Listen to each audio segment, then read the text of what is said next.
السلام علیکم ناظرین کرام، نئی ویڈیو میں آپ کو خوش آمدید کہتے ہیں۔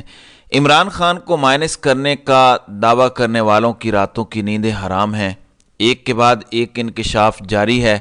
چور وزیر اعظم شہباز شریف کے بننے کے بعد اہم ترین شخصیات کے خوفناک انکشافات سامنے آئے ہیں اور انکشافات کا یہ سلسلہ رک نہیں پا رہا۔ عمران خان کا راستہ روکنے کے لیے اسٹیبلشمنٹ نے پیسہ چلایا۔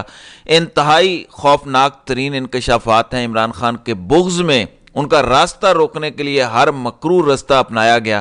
عمران خان پاکستان کی تاریخ کے واحد عوامی رہنما جنہوں نے 7 نشستوں پر حصہ لیا اور الیکشن میں 6 پر کامیابی حاصل کی اور ورلڈ ریکارڈ قائم کیا۔ اس سے پہلے 5 میں سے 5 نشستیں جیتیں۔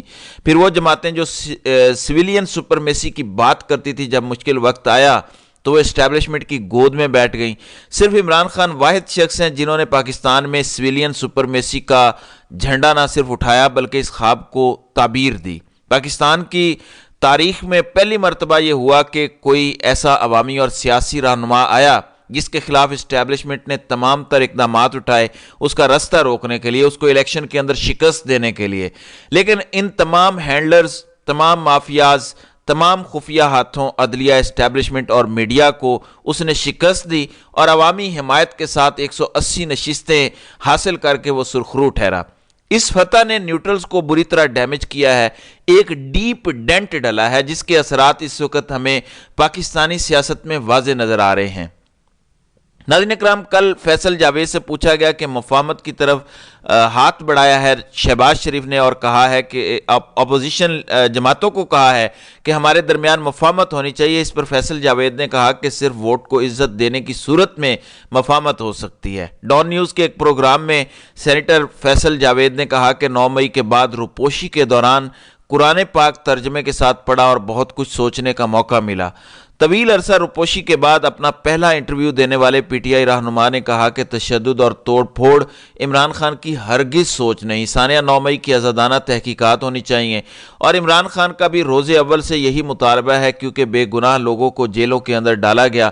ڈٹ کر اپنے موقف کا اظہار کیا کپتان کے کھلاڑی فیصل جاوید نے۔ انہوں نے کہا کہ جو لوگ 9 مئی کے واقعات میں ملوث نہیں انہیں رہا کیا جائے اور جو مجرم ہیں انہیں سزا دی جائے، کیونکہ ظلم اور جبر کا نظام نہیں چل سکتا۔ اور انہوں نے ثابت کر کے دکھایا کہ ظلم اور جبر کا نظام واقعی نہیں چل سکا۔ جس طرح سے پاکستانی عوام اور تحریک انصاف کے رہنما، تمام تر کارکنان ظلم اور جبر کے خلاف کھڑے ہو گئے، حق اور سچ کا ساتھ دیا اور بالآخر 8 فروری کو یہ ثابت کیا کہ بلا شبہ ان کی مرضی اور منشا صرف اور صرف یہ ہے کہ عمران خان اور تحریک انصاف ہو۔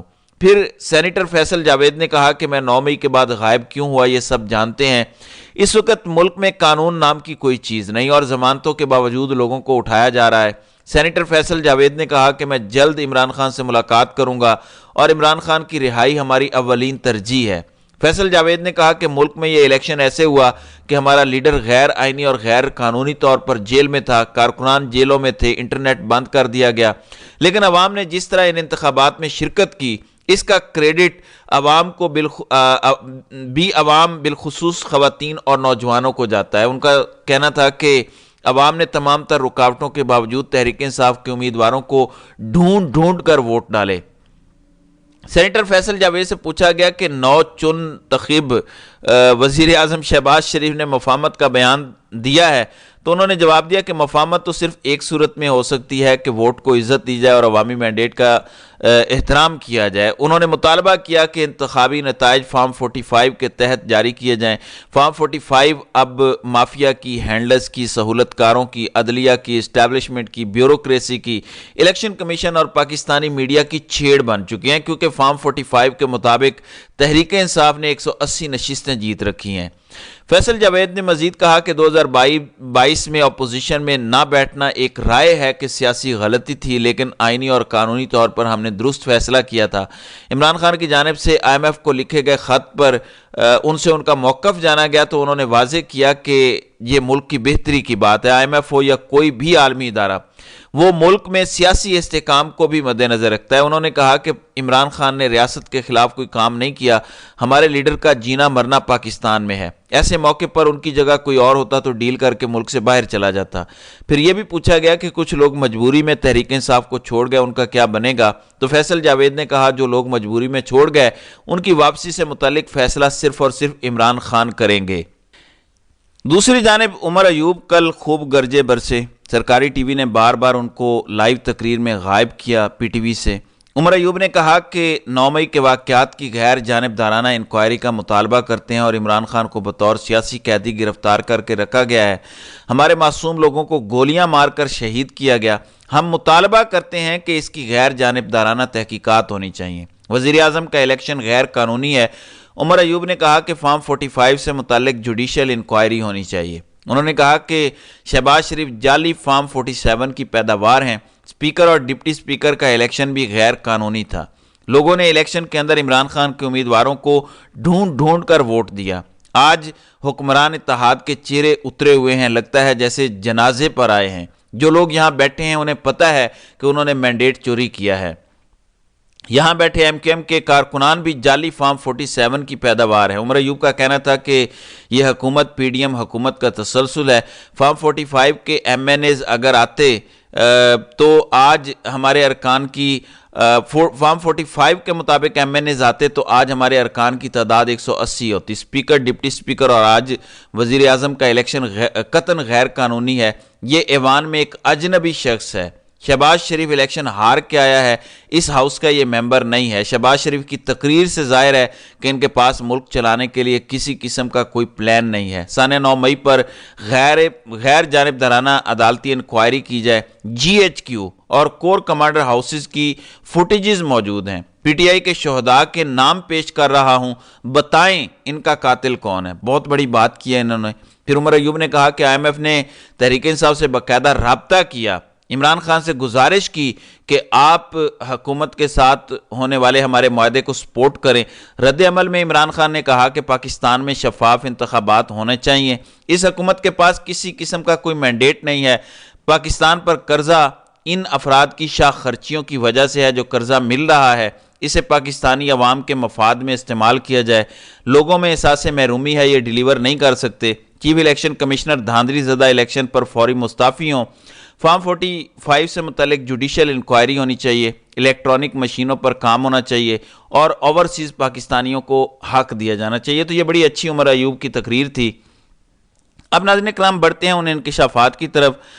فضل الرحمان کی جانب سے کہا گیا ہے، ایک تو انہوں نے کہا کہ خواہش ہے کہ اچک زئی کو ووٹ دوں، لیکن پارٹی کا فیصلہ واجب ہے کہ ایسا نہ کروں۔ پھر انہوں نے کہا کہ اپوزیشن کی جہاں نشستیں ہوں گی ہم وہاں بیٹھیں گے، اور جنہیں پتا تھا میں ان کے مقابلے میں صدارتی امیدوار بنوں گا انہوں نے تجوریوں کے منہ کھولے۔ سیاستدانوں کو اپنی کمٹمنٹ رکھنی چاہیے۔ انہوں نے کہا کہ پی ٹی آئی سے متعلق جو موقف تھا وہ اب بھی ہے، ہم چاہتے ہیں ایسا ماحول بنے کہ اختلافات دور ہو سکیں۔ پھر انہوں نے کہا کہ الیکشن میں اسٹیبلشمنٹ نے اپنی ہی تقسیم کی تھی، کسی کو ایک جگہ کسی کو دوسری جگہ ایڈجسٹ کیا گیا۔ الیکشن پر ہمارا موقف وضاحت کے ساتھ سامنے آ چکا ہے، ہم نے ان الیکشن کے نتائج کو مسترد کیا ہے اور وقت کے ساتھ ساتھ جو شواہد آ رہے ہیں وہ ہمارے موقف کی تائید کرتے ہیں۔ یہ پارلیمنٹ دھاندلی کی پیداوار ہے، یہ عوامی نمائندہ نہیں۔ اس پارلیمنٹ میں جو لوگ خود کو حکمران کہلائیں گے وہ قطعاً حکمران نہیں ہیں۔ جمہوریت اپنا مقدمہ ہار رہی ہے، پارلیمنٹ اپنی اہمیت کھو رہی ہے۔ ان حکمرانوں نے اقتدار کو طاقت سمجھ لیا ہے۔ پیسے کی بنیاد پر سندھ اور بلوچستان اسمبلی خریدی گئی۔ بڑی اہم بات کی ہے، کس نے یہ اسمبلی خریدی، کس کی جانب اشارہ ہے؟ پھر اسی طرح سے اختر مینگل کے بڑے اہم انکشافات ہیں۔ انہوں نے کہا کہ بلوچستان کے عوام کا وفاقی جماعت سے اعتماد ختم ہو چکا ہے، اور ہر جماعت جب اپوزیشن میں ہوتی ہے تو ہم سے زیادہ وہ بلوچستان کی ہمدرد بنتی ہے۔ پیسہ چلایا گیا اور بلوچستان میں سیٹیں خریدی گئیں۔ اسی طرح سراج الحق کا کہنا ہے کہ جو اس پارلیمنٹ کو جعلی سمجھتے ہیں وہ اس کی رکنیت چھوڑ دیں، دھاندلی کا شور انہیں چین نہیں لینے دے گا۔ پہلے ووٹ چوری ہوتے تھے، اس بار نتائج ہی چوری کر لیے گئے ہیں۔ تو یہ ناظرین کرام صورتحال ہے۔ عوام نے اس چوری شدہ مینڈیٹ کو ریجیکٹ کیا ہے اور پارلیمنٹ کے اندر پیسہ چلا کر الیکشن کو خریدا گیا ہے اور ایک بہت بڑی منڈی لگی جہاں پیسے کا بے دھڑک استعمال کیا گیا اور اس کے ذریعے سے جو ہے یہ سارا کا سارا الیکشن جو ہے یہ بیچا گیا۔ تو ناظرین کرام، آپ کی اس ویڈیو کے حوالے سے کیا رائے ہے؟ آپ اپنی رائے کا اظہار کامنٹ سیکشن میں ضرور کیجیے گا۔